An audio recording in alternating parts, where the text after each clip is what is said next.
It was a quiet Sunday evening, January 6, 2002, when the calm of the small seaside town of Truro, Massachusetts, was shattered. Lila Harrington, a 46-year-old fashion writer, lived in a modest, weathered cottage by the shore with her daughter Ava. Her life, once fast-paced in New York, had slowed here. But she had recently told friends she wanted to return to the city, craving the energy she had left behind and hoping to restart her career. Her former boyfriend, Daniel Harris, had stopped by that afternoon. He lived nearby and had borrowed a torch from Lila days earlier. Around 4:30 p.m., he entered the cottage to return it and found a scene that would haunt him forever. Lila was lying on the hallway floor, near the kitchen. Ava sat beside her, too young to understand the horror unfolding around her. Daniel panicked. He grabbed the phone and dialed 911. "Please, send someone to 50 Depot Road," he stammered. "Lila, I don't know what happened. I think she's dead." By the time the police arrived, the truth became horrifyingly clear. This was no accident. Lila had been brutally attacked. Her body bore signs of a violent struggle, bruises on her face, a stab wound to the left lung, and blood smeared across her torso. The back door, leading from the driveway into the kitchen, was forced open, evidence of a violent entry. Outside, the driveway was scattered with glasses, a hairpin, keys, and socks. Drag marks in the dirt suggested she had been attacked outside and dragged inside, amid the chaos. Ava's tiny handprints were everywhere on a Disney videotape, her dummy bottle, and even a box of crisps. It seemed the toddler had been trying to make sense of her mother's still form, playing quietly amidst horror she could not comprehend. Forensics confirmed the violence. Blood under Lila's fingernails, traces of grass in her hair, and seminal fluid confirmed sexual assault. This was Truro's first murder in 30 years, and the investigation would shake the small town to its core. The police worked tirelessly to reconstruct Lila's last days. She had spoken to her babysitter Friday evening, and a hair salon appointment on Saturday had been missed without notice. Newspapers were still outside her door from that weekend, narrowing the time of death between Friday night and Saturday noon. Investigators questioned anyone connected to Lila. Daniel Harris was examined, but quickly ruled out. His DNA did not match evidence from the scene. Ava's father, Thomas Jacobs, also cleared of suspicion, explained his amicable relationship with Lila and his continued involvement in Ava's life. Yet, the case remained unsolved. DNA from the crime scene matched no known suspects. For 3 long years, the killer remained at large, haunting the minds of the community and police alike. Finally, a voluntary DNA sweep of the neighborhood yielded a breakthrough. The evidence pointed to Chris Malone, a man working for a local rubbish removal company, who had been seen collecting garbage near Lila's cottage. Chris initially denied ever knowing Lila, claiming any sexual encounters with other women were unrelated. But the DNA was undeniable, and under police questioning, his story began to unravel. He confessed partially, revealing a night of drinking and chaotic events that ended in brutal violence. The details were chilling. According to Chris, an argument escalated, blows were exchanged, and Lila was dragged into the house, where the assault intensified. Yet he claimed he did not commit the fatal stab, blaming a friend. His accounts shifted with every retelling, painting a confusing, horrifying picture of the night Lila Harrington lost her life. For Ava, the world had ended that day without fully understanding why. For Truro, it was the beginning of a dark chapter that would haunt the town forever. The sleepy town of Truro had never witnessed anything like this before. Lila Harrington's murder sent ripples of fear and disbelief through the community. How could such violence reach their quiet streets? For Detective Michael O'Connor, assigned to the case, the question was relentless. Who would commit such a crime, and why? The investigation began with the people closest to Lila. Daniel Harris, her former boyfriend, had discovered the body, but his DNA did not match any evidence from the scene. Similarly, Thomas Jacobs, Ava's father, passed every test. Everyone they questioned provided alibis that checked out, leaving the police with a mystery that seemed almost unsolvable. 3 years passed with little progress. Truro's residents grew anxious, locking doors tighter, watching for strangers, haunted by the idea that the killer might still be among them. Then, a breakthrough came not from a hunch, but from science. A voluntary DNA sweep of nearly every adult in the neighborhood produced a match. The evidence pointed to Chris Malone, a rubbish collector who passed Lila's cottage almost every Thursday. Chris Malone's life had been ordinary, or so it seemed. Working long hours for the local rubbish removal company, he was a man who mostly kept to himself. Yet police now had DNA evidence tying him directly to Lila Harrington's murder scene. When questioned, Chris's calm demeanor cracked. He insisted he barely knew Lila, claiming their only encounters were fleeting greetings when he worked near her home. But the DNA evidence was damning. It matched the seminal fluid found during the forensic examination of Lila's body. Initially, Chris told the investigators that he could not explain the DNA. But under pressure, he admitted he had been at Lila's cottage the night of January 4th. The story he told was contradictory and chilling. According to him, he had been drinking heavily with a friend, Jeremy Frost, at a nearby car park. Drunk and reckless, Chris claimed he and Jeremy had visited Lila's cottage, allegedly intending only to flirt with her. Chris described a night that escalated into chaos. He spoke of a struggle, of Lila yelling at them, of punches thrown, and of her falling on the gravel driveway. Yet he repeatedly shifted the blame to Jeremy, claiming his friend had taken the knife from Lila's kitchen and delivered the fatal blow. The detectives were unconvinced. Chris's accounts changed with each retelling, and yet his DNA on Lila's body could not be explained away.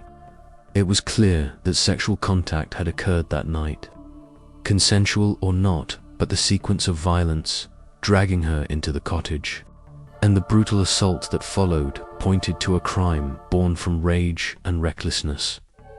The town, meanwhile, watched in horror as details leaked slowly. Truro's residents began connecting dots they never wanted to see. Chris Malone, a man they waved to from their porches, could commit unspeakable violence behind closed doors. Fear took hold of the community. Mothers hugged their children tighter. Fathers checked locks twice. The shadow of the crime reached every home, a reminder that safety was fragile, and that darkness could hide in the most mundane corners of life. Detective O'Connor knew that unraveling the truth required patience. The inconsistencies in Chris's story were pieces of a puzzle that would eventually reveal the full picture. Every detailed DNA, witness statements, and forensic evidence had to be meticulously examined. One slip, one overlooked clue, and the real story might remain hidden forever. For Ava, Lila's toddler, the night remained a mystery she would never fully understand. Yet, her tiny handprints scattered around the cottage were silent testimony to the horror she had endured. For the police, these prints were evidence that the crime had occurred inside the home after a violent attack outside. For the world, they were a haunting image of innocence interrupted, a symbol of the tragedy that had entered the heart of Truro. As the investigation intensified, Chris Malone's past began to be scrutinized. Neighbors described him as quiet, even polite. Yet under that ordinary exterior lurked a man capable of actions that no one had imagined. The questions multiplied. Had he planned the attack, or was it a spontaneous act of violence? How much of his story was truth, and how much was manipulation? The answers lay buried in contradictions, shadows, and half-truths, a dark puzzle that Detective O'Connor and his team were determined to solve. Every hour that passed was critical.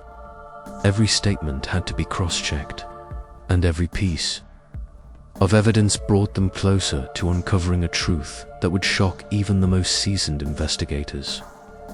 The streets of Truro were quiet, but inside the police station, chaos reigned. Chris Malone sat across from Detective Michael O'Connor and his team, his eyes darting nervously around the room. The DNA evidence had cornered him, yet he tried, desperately, to spin a story that would absolve him. "I don't know her like that," he insisted at first. "I barely spoke to Lila," but when pressed about the DNA, his composure faltered. Maybe it was me," he muttered reluctantly. Chris began recounting the events of January 4th, though his words were inconsistent and fragmented. He spoke of drinking at a local car park with his friend Jeremy Frost, of being driven to another town, and of fleeting interactions with women. But soon, his story grew darker. He admitted to visiting Lila's cottage, describing a night that spiraled into violence and confusion. According to Chris, he and Jeremy entered the cottage with no real plan. He claimed that Lila had been friendly at first, even consenting to sexual contact, but tension escalated when Jeremy allegedly rummaged through her belongings. Anger erupted. Chris described punches, shoving, and Lila falling on the gravel driveway. Every time he recounted the events, his narrative shifted, often placing the blame on Jeremy for the fatal moments. Detectives noted the chilling details. Chris admitted he struck Lila, sending her off balance, and that Jeremy supposedly wielded the knife. Yet forensic evidence contradicted his shifting stories. The stab wound, contusions, and bruises on Lila's face and body told a consistent tale of a violent struggle that Chris could not fully explain. The police also scrutinized Chris's movements outside the cottage. Drag marks on the driveway, scattered items, and the tiny handprints of Ava painted a picture of chaos. The child had been trapped in a nightmare she could not comprehend, witnessing the aftermath of unimaginable violence. Each piece of evidence tightened the noose around Chris Malone, revealing the dark reality of what had occurred that night. Meanwhile, the detectives investigated Jeremy Frost. He confirmed portions of Chris's story, admitting they had been together earlier that evening, but insisted he left before the attack at Lila's cottage. Witnesses at a party corroborated his account, and his DNA was not found on Lila's body. As the focus shifted back to Chris, it became clear he was the only person whose actions and DNA connected directly to the crime. The community of Truro watched in apprehension. The idea that a familiar face, a man who collected their rubbish weekly, could commit such an act sent waves of fear through every household. Conversations at grocery stores and playgrounds were hushed, filled with disbelief and horror. How could someone so ordinary harbor such violent potential? Detective O'Connor knew that the inconsistencies in Chris's statements were key. Each contradiction, each alteration of the story revealed more about his character and the night in question. Piecing together his account, the timeline of events, and the forensic evidence, the detectives could begin to reconstruct what had truly happened in the cottage and driveway of Lila Harrington. Ava's presence loomed over the investigation, her innocent handprints, smeared blood, and attempts to interact with her surroundings painted a haunting image of a toddler caught in the aftermath of violence. The detectives could not ignore that the child's trauma was a testament to the chaos that had unfolded, making the case even more urgent as the sun set over the seaside town. Shadows stretched across the cottages and streets. Truro's tranquility was gone, replaced by the darkness of suspicion, fear, and the unresolved horror of that January night. Every witness, every piece of evidence, and every statement brought the investigation closer to its conclusion, but the truth remained partially hidden, wrapped in lies, memory, and fear. The detectives were closing in, and for Chris Malone, the walls of deception were beginning to crumble. But the most chilling question remained: how much of that night could be explained, and how much would remain a mystery forever? The small courtroom in Truro was tense, heavy with anticipation. The murder of Lila Harrington had captivated the town for years, and now the accused, Chris Malone, faced justice. The trial promised to reveal the chilling truth of that night. Yet shadows of doubt lingered over every statement and every piece of evidence. District Attorney Michael O'Keefe opened the case with a grim tone. He described the violent events at Lila's seaside cottage, the forced entry, the brutal assault, and the murder of a woman who had sought a peaceful life away from the chaos of the city. He emphasized the DNA evidence, undeniable proof that Chris had been intimately involved with Lila that night. The courtroom listened, horrified, as O'Keefe reconstructed the sequence of events. According to the prosecution, Chris had gone to Lila's cottage intoxicated, with reckless intentions. A confrontation had escalated into a violent struggle. He had struck Lila, sending her off balance, and left her vulnerable to the fatal blow from a knife found at the scene. Every contusion, every abrasion, every drop of blood testified to the rage that had consumed that night. Chris Malone remained silent, his expression unreadable. His lawyers, led by Bob George, argued fiercely. They painted Chris as an uneducated man, ill-equipped to navigate the complexities of a legal system stacked against him. They claimed he was an easy target for investigators, that some evidence had been overlooked, and that sexual contact with Lila could have been consensual. The jury listened to a barrage of evidence: drag marks in the driveway, scattered belongings, Ava's tiny handprints, and forensic swabs revealing traces of blood and seminal fluid. The medical examiner detailed contusions on Lila's nose, chest, face, hands, arms, and legs, and the stab wound that had ended her life. Each description added layers of horror, yet also highlighted the meticulous nature of the investigation. Witnesses were called, some recounting Chris's movements that night, others confirming alibis. Jeremy Frost, initially implicated by Chris, testified that he had left Lila's cottage before the violence escalated. His story aligned with other witnesses, corroborating the fact that Chris Malone was the primary actor at the scene. For Ava, the trial remained a distant, incomprehensible world. Her presence loomed in the courtroom through evidence and recollections. The little girl who had unknowingly witnessed a nightmare, whose tiny hands had traced the aftermath of brutality. The courtroom, filled with tension and the weight of tragedy, reflected the community's collective horror and sorrow as the trial progressed. The jury faced the daunting task of parsing truth from deception. Chris Malone's conflicting statements, complicated matters, Yet forensic evidence and witness testimony painted a consistent picture of violent intent. The prosecution argued that the sequence of events, the entry, the struggle, the assault, and ultimately the stabbing was deliberate and unprovoked. A stark contrast to Chris's attempts to shift blame.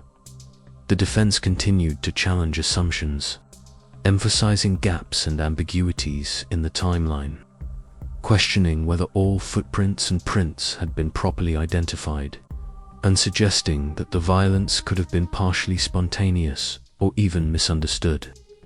But with DNA evidence tying Chris directly to the scene and the forensic analysis supporting the prosecution's narrative, the case against him remained compelling.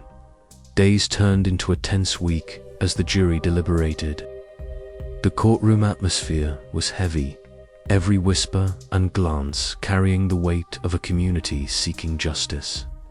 Outside, Truro's streets remained shadowed, haunted by the memory of that fateful night. Inside, the legal battle unfolded like a dark narrative, each testimony a piece of the puzzle, each objection a crack in the story that sought to obscure the truth. The trial revealed not only the brutality of a crime, but also the fragility of trust and the hidden darkness that could dwell behind ordinary faces. For Detective O'Connor, the courtroom offered a grim confirmation. The meticulous collection of evidence, the unyielding attention to detail, and the pursuit of truth were essential in bringing light to the shadows of human violence. The courtroom held its breath. Days of testimony, hours of deliberation, and countless pieces of evidence had led to this moment. For the residents of Truro, the murder of Lila Harrington had left a permanent scar, and the town waited anxiously for justice to be served. The jury, secluded behind closed doors, wrestled with the weight of their responsibility. Chris Malone's conflicting statements had sown confusion, yet the forensic evidence remained undeniable. DNA analysis, eyewitness accounts, and the meticulous reconstruction of the crime scene painted a chilling picture of that night. Every juror grappled with the horror, trying to reconcile the brutality of the crime with the human complexities of the accused. Inside the courtroom, tension mounted as the trial neared its conclusion. The judge reminded the jury of their duty to weigh the evidence impartially, to examine the facts, and to ensure that justice was served based on truth, not speculation. Outside, whispers of the community's anticipation floated through the air. Parents clutched their children, neighbors exchanged anxious glances, and the town felt suspended between fear and hope. After 5 grueling days, the jury faced a sudden complication. One member, a woman whose partner had been recently arrested for an unrelated crime, was dismissed due to potential bias. A replacement juror was brought in, and deliberations resumed, the shadow of doubt lingering but gradually giving way to clarity. Finally, the verdict was read. Guilty. Chris Malone had been convicted of first-degree murder, aggravated assault, and aggravated burglary. The weight of the words echoed through the courtroom, silencing the murmurs, freezing the breath of every observer. For Lila Harrington's family, it was a bitter relief justice had been recognized. Yet it could never undo the horror of that night. Chris Malone addressed the court, his voice steady yet somber. "This is a terrible case," he said. "I feel very sorry for the victim's family, her daughter. I never wanted this to happen. But Your Honor, all I can say is that I am not a guilty man in this case. That's all I can say." His statement hung in the air, a final, unsettling reminder that the accused maintained his innocence even in the face of overwhelming evidence. The judge pronounced 3 consecutive life sentences without the possibility of parole, a verdict that would confine Chris Malone to the walls of the prison for the rest of his life.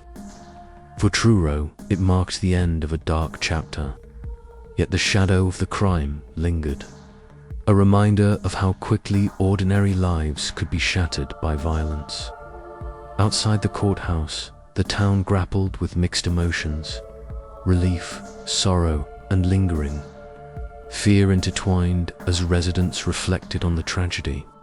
The memory of Lila Harrington's life, her laughter, her dreams, and her tragic death would never fade. Ava, now slightly older, would carry the echoes of that night forever. Her innocence irreparably touched by events beyond her understanding. Detective Michael O'Connor, who had led the investigation, stood quietly at the edge of the crowd. Years of meticulous work, attention to detail, and unwavering dedication had brought a semblance of closure. Yet he knew the case would haunt him, as it haunted the town, a reminder of the fragility of life and the darkness that could dwell behind ordinary faces. Truro slowly returned to its routine, but the shadows of that January night remained woven into the fabric of the town. Justice had been served, but the scars left behind would endure, shaping the lives of all who had been touched by the horror of Lila Harrington's final night. Asterisk, even after the verdict, Truro was not the same. The small seaside town, once peaceful and predictable, had been scarred by the brutal murder of Lila Harrington. Families whispered in hushed tones, doors remained locked long after dark, and the memory of that January night lingered like a shadow over every cottage and street corner. Chris Malone sat behind bars, serving 3 consecutive life sentences, without parole, yet he continued to proclaim his innocence. In interviews with journalists, he insisted that his actions had been misunderstood. "I never killed Lila," he said, his voice calm but strained. "I knew her through my work, passing by her house. We spoke once about her Christmas tree. That's it, we kissed. It happened once, and nothing more. I didn't murder her." His words created unease. The townspeople, still haunted by the violence, were divided. Some believed justice had been served, while others questioned the gaps in the investigation, the inconsistencies in Chris's statements, and the unsettling thought that even the most ordinary faces could conceal darkness. Detective Michael O'Connor, who had led the investigation from the very beginning, reflected on the case with a heavy heart. Every piece of evidence had been scrutinized, every witness questioned, and every lead followed. The DNA, forensic analysis, and witness testimony had all pointed to Chris as the person responsible. Yet the lingering possibility of unanswered questions gnawed at him. Could there have been a moment, a detail, or an overlooked clue that might reveal more about that night? For Ava, now older, the world had been irrevocably changed. Memories of her mother's death were fragmented tiny handprints in blood. The cold driveway, the chaos of that terrible night, but they formed a permanent imprint on her young life.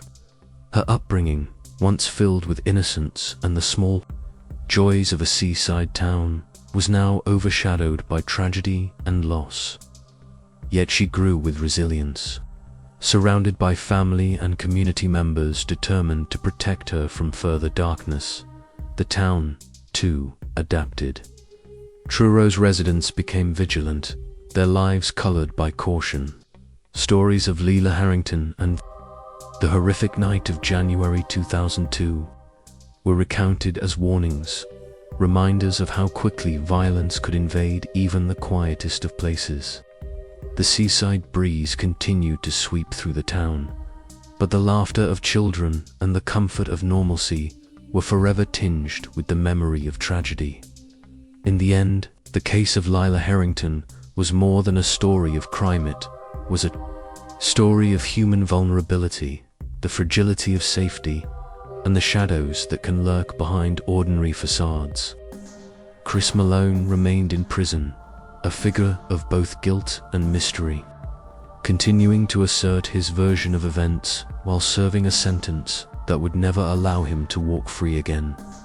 For Truro, the crime had become a defining chapter, a story of darkness intruding upon innocence. And for Ava, it was a life lesson carved in grief, resilience, and the quiet determination to survive in a world that could turn cruel in a single night.